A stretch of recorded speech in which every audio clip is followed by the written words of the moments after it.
Hello students, myself Mir Patel, working as assistant professor in Electronics and Communication department. After this coronavirus, hope you are doing good and no one of you and your family members are not suffered from this coronavirus. As you know that your upcoming semester starts from 21st June. So here I am representing my first lecture of your new subject, wireless communication. In short form you can say that WCOM. So let's get started. First we are go through our syllabus. So wireless communication, as you all already aware about the teaching scheme, it's same as other subjects. You have total 6 units here in your subject, and weightage is given accordingly. So first chapter is your introduction to wireless communication system. So let's get started.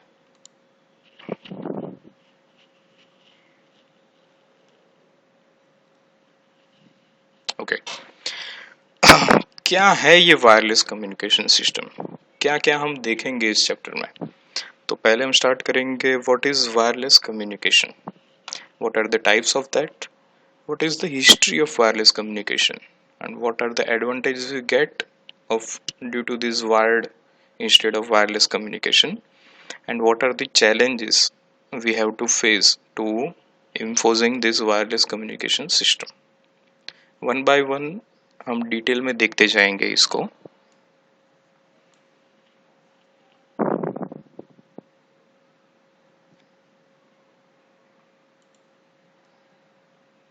Okay, तो क्या है ये wireless communication. So it is transmitting और receiving voice and data using electromagnetic waves. Okay, voice and data it's totally different thing.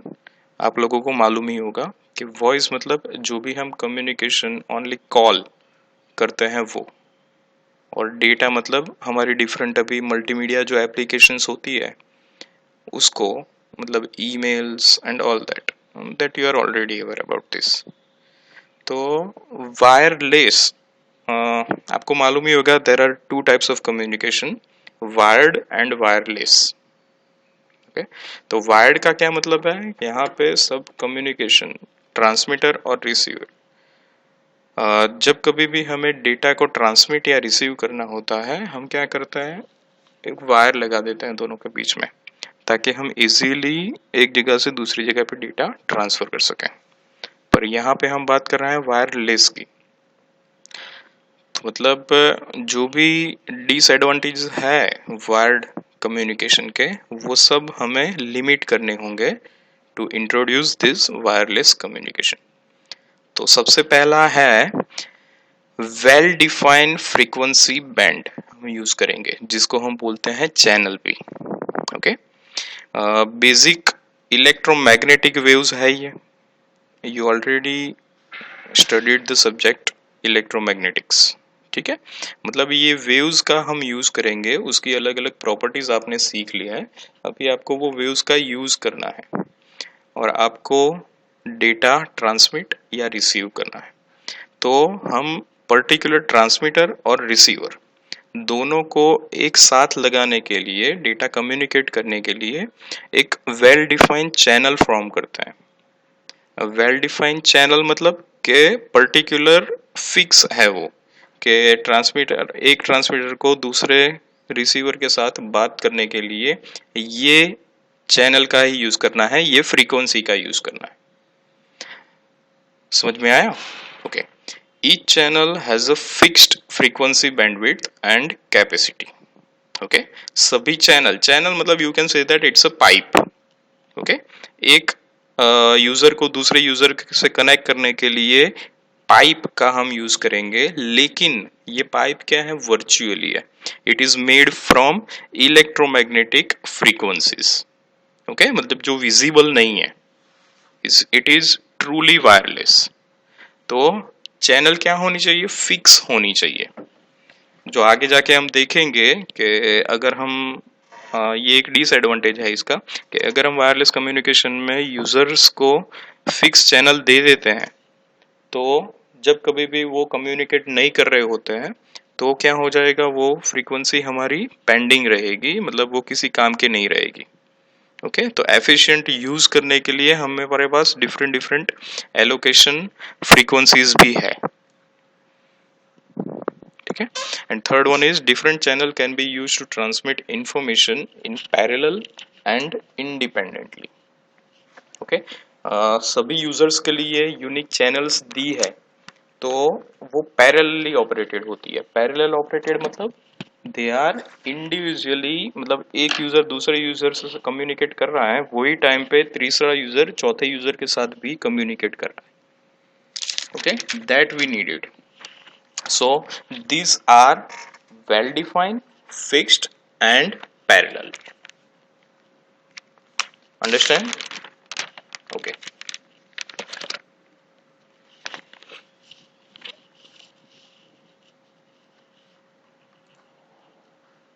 Okay. हमारे पास जो ये हमारा frequency band है उसको असाइन करने के लिए हमारा जो इलेक्ट्रोमैग्नेटिक स्पेक्ट्रम है जो फ्रीक्वेंसी से बना हुआ है, वो फ्रीक्वेंसी को हमने क्या किया है यूज करने के लिए, suppose let we have example, station A को कम्युनिकेट करना है स्टेशन बी के पास। ठीक है, तो हमारे पास फ्रीक्वेंसी बैंड अवेलेबल है 120 किलोहर्ट्ज का। ठीक है, तो हम अलग अलग चैनल्स फॉर्म करेंगे कि चैनल से हम स्टेशन ए के यूजर्स हैं उसको हम कम्युनिकेट करवाए स्टेशन बी के यूजर्स से। Okay it's not a single user of at one station, there are many users at different stations। Okay तो उसके लिए हमने क्या किया है, अलग अलग चैनल्स बना दिया है 40 किलोहर्ट्ज के। एक चैनल है 40 किलोहर्ट्ज का, दूसरा चैनल भी है 40 किलोहर्ट्ज का, तीसरा भी है।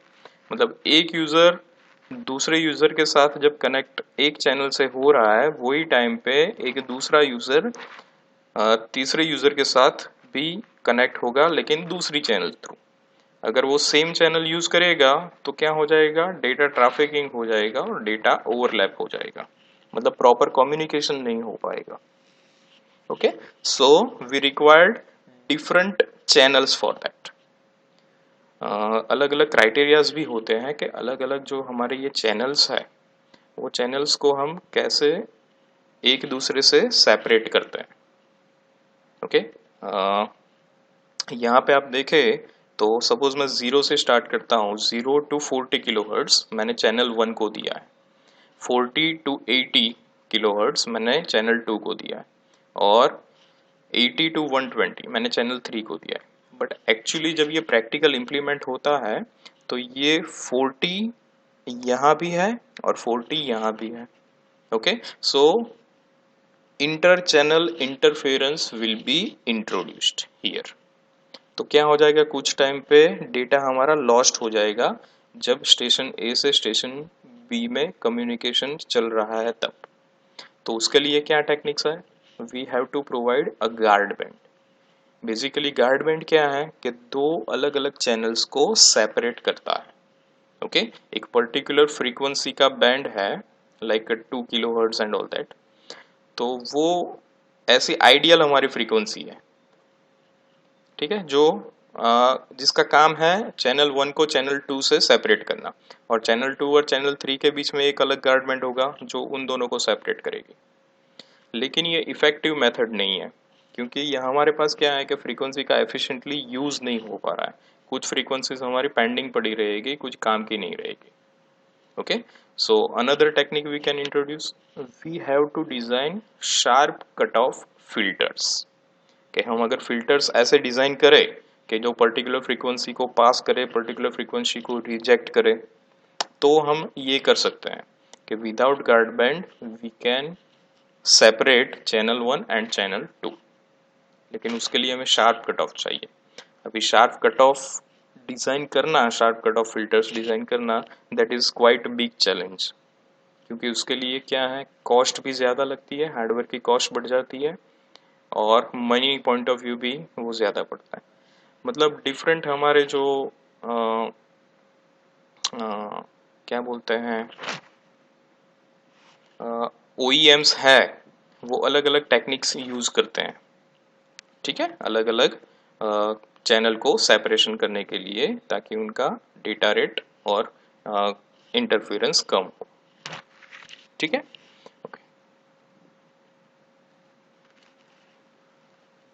Types of wireless communication. Types,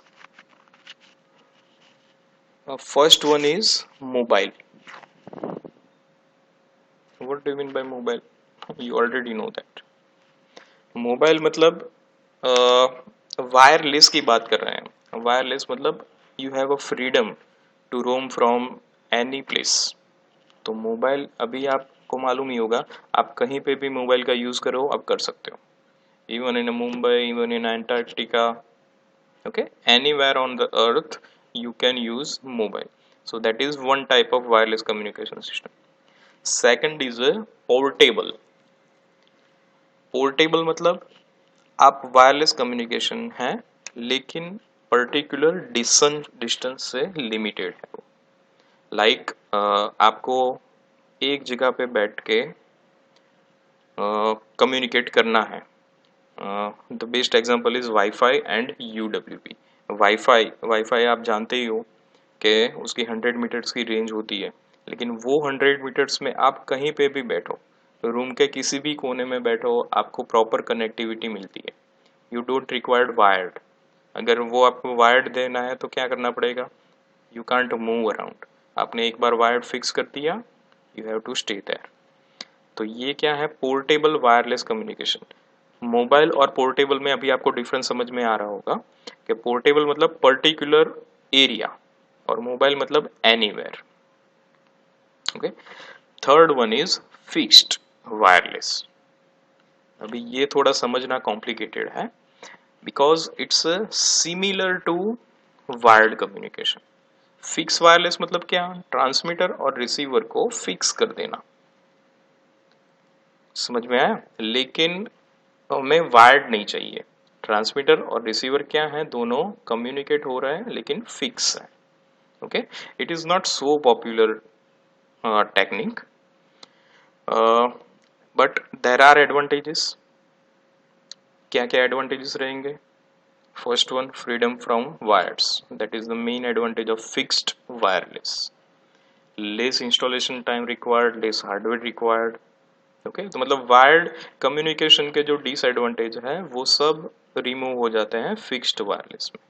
actually जब ये वायरलेस का स्टार्ट हुआ था तो सबसे पहले फिक्स्ड वायरलेस ही आया था। ओके, और फिक्स वायरलेस में ये IEEE नंबर है।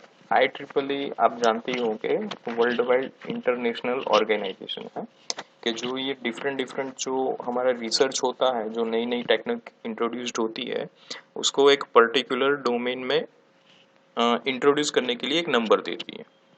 सो अलग अलग टेक्निक्स जो है हमारी वो कहलाती है। Okay, so wifi is IEEE 802.11b। ultra wideband, that is similar to a Bluetooth, it is 802.15.3। और वायरलेस जो मेट्रोपॉलिटन एरिया नेटवर्क है हमारा 802.16, वो फर्स्ट ऐसा कहा जाता है कि वो पहले इंट्रोड्यूस हुआ था एशियन कंट्रीज में। बाकी क्या होता है कि बाकी के सभी जो हमारी टेक्निक्स है, wifi, UWB and all that, वो सब पहले टेस्टिंग कहाँ पे हुई थी? USA और यूरोपियन कंट्रीज में। लेकिन यही एक ऐसी टेक्निक है जो पहली बार टेस्ट हुई थी एशियन कंट्रीज में। Okay, so this are basic types of wireless communication.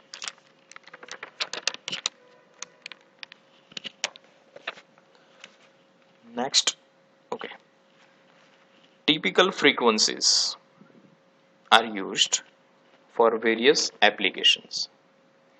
FM radio, we require around this approximate frequencies. Okay, actually this is a frequency band. Okay, it's not a 88 megahertz means 88 megahertz he use होगी। Okay, for that 88 megahertz का एक band लगेगा।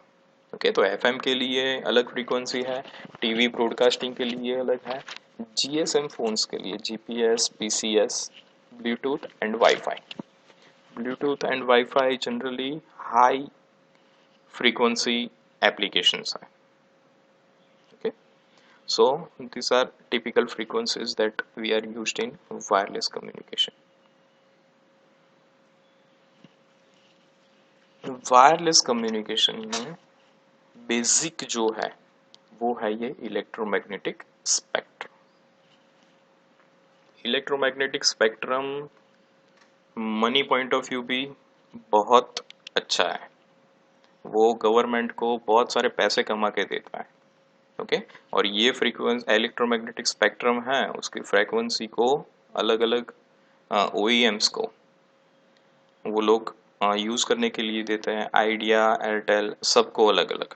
Okay, आपने सुना होगा TRAI नाम सुना है, telephone regulatory authority of India, वो सब ये मैनेज करती है और वो उनसे रेंट लेती है ये फ्रीक्वेंसी को यूज करने के लिए. Okay, so we have electromagnetic spectrum. Frequency is F and lambda is a wavelength. So as you know that already, frequency and lambda is inversely proportional to each other. So we can say that high frequency covers least distance. Okay, मतलब low frequency पे जब आप कुछ signal transmit करते हो तो वो long distance cover कर सकता है, लेकिन वही आप हाई फ्रीक्वेंसी पे करोगे तो इट रिक्वायर्स लेस डिस्टेंस. यहाँ पे आगे भी हमने देखा कि वाईफाई और ब्लूटूथ उनकी रेंज क्या होती है, मतलब 100 मीटर्स एंड ऑल दैट उतनी होती है. लेकिन जो हमारी लोअर एप्लीकेशंस है FM and TV broadcast, Doordarshan और वो सब, तो उनके टावर्स कम होते हैं, मतलब वो अराउंड 5 किलोमीटर्स टू 10 किलोमीटर्स का डिस्टेंस भी कवर कर सकती है. Rain and dust and fog, it is also affect the frequency band. मतलब जो आप कम्युनिकेट कर रहे हो वो वेवलेंथ कितनी है. वेवलेंथ मतलब कि वो कितना डिस्टेंस कवर्स कर सकता है. Okay, we can also change the wavelength by increasing the dissipation power. जो रेडिएशन हमारा पावर होता है उसको हम बढ़ाएंगे तो हम डिस्टेंस ज्यादा कवर कर सकते हैं. मतलब वाईफाई 100 मीटर्स की रेंज है, लेकिन वाईफाई का अगर आप पावर ऑफ रेडिएशन इंक्रीज करोगे तो आपको और ज्यादा डिस्टेंस कवर करने को मिल सकता है. ओके, सो एक क्वेश्चन आप लोगों के दिमाग में आ रहा होगा कि यही सब है जो हमारी अभी जो लेटेस्ट एप्लीकेशंस हैं कि हमारे हाई डेटा रेट तो वाईफाई में ही मिलता है, ब्रॉडबैंड है उसमें मिलता है. ठीक है, मोबाइल डेटा से आप मिलता है डेट, लेकिन 3G 4G वो टेक्निक सब जो इवोल्यूट हो रही है उसके बाद, लेकिन as compare to that broadband में आपको ज़्यादा मिलता है. तो ऐसा क्यों? Why we go for a high frequency? Lower frequency के इतने सारे एडवांटेज है कि हम ज़्यादा डिस्टेंस कवर कर सकते हैं, तो then why we go for the higher frequency? समझ में आ रहा है? ये क्वेश्चन शायद आपके दिमाग में आ रहा होगा. सो द आंसर इज कि अभी हमें यूज़ करना है, अभी हम मोबाइल का यूज़ सिर्फ बात करने के लिए नहीं करते हैं. अभी हमारे पास ऐसी कई सारी मल्टीमीडिया एप्लीकेशंस आ चुकी हैं कि which requires high data rate. हमें हाई डेटा रेट चाहिए. हमें क्या चाहिए कि एक मूवी डाउनलोड करना है तो 5 मिनट में मूवी डाउनलोड होना चाहिए. Okay, as compare to 2G 3G वो क्या आधा घंटा, पौना घंटा, 1 घंटा या पूरा दिन भी लगा देता था. लेकिन वही हमें क्या चाहिए, 5 मिनट में चाहिए या 1 मिनट में चाहिए. ठीक है, so it requires high data rate and high data rate applications required high frequency. That's why we have to go for high frequency. समझ में आया? अभी सिर्फ डिस्टेंस हमारा कंस्ट्रेंट नहीं है, हमारा कंस्ट्रेंट और भी है कि हमें हाई एफिशिएंट एप्लीकेशंस का भी यूज करना है. समझ में आ रहा है? कोई मूवी लाइव क्रिकेट मैच देख रहे हो तो you don't required a delay. आपको क्या चाहिए? एफिशिएंट चाहिए कि जो टीवी में अभी ब्रॉडकास्टिंग हो रहा है वही आपके मोबाइल में दिखाई दे, है ना। तो for that we have to go for high frequency.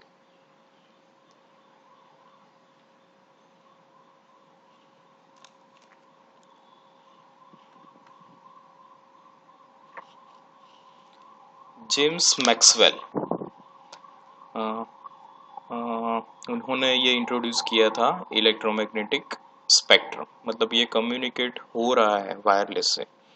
तो उन्होंने डिफरेंट थियोरिटिकल एप्लीकेशन इक्वेशंस दिए थे हमें, कि जो हमें बता रहे थे कि हाँ भाई वायरलेस कम्युनिकेशन पॉसिबल है।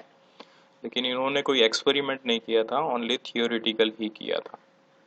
तो इन्होंने जब दिया, उसके कई सालों बाद एक्चुअली फिजिकल एक्सपेरिमेंट हुआ और हमें पहला वायरलेस एक्सपेरिमेंट देखने को मिला। प्रोफेसर हर्ट्ज, इन्होंने क्या किया था, इन्होंने सबसे पहले मैक्सवेल ने जो थ्योरी दी थी उसको वैलिडेट किया था, और उसके बाद मार्कोनी ने सबसे पहला एक्सपेरिमेंट किया था। एक्चुअली वो भी एक ट्रेजेडी है कि एक्चुअली जे सी बोस करके हमारे यहाँ पे कोलकाता में एक साइंटिस्ट थे, सबसे पहले उन्होंने इंट्रोड्यूस किया था, वो पहला एक्सपेरिमेंट किया है। लेकिन due to lack of marketing Marconi का ही नाम पहले लिया जाता है for a first wireless telegraphy machine. इन्होंने सबसे पहला वायरलेस टेलीग्राफी मशीन बनाया था।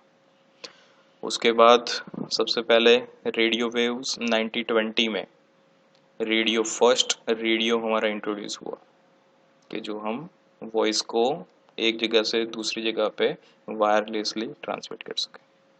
उसके बाद first television broadcast is in 1928।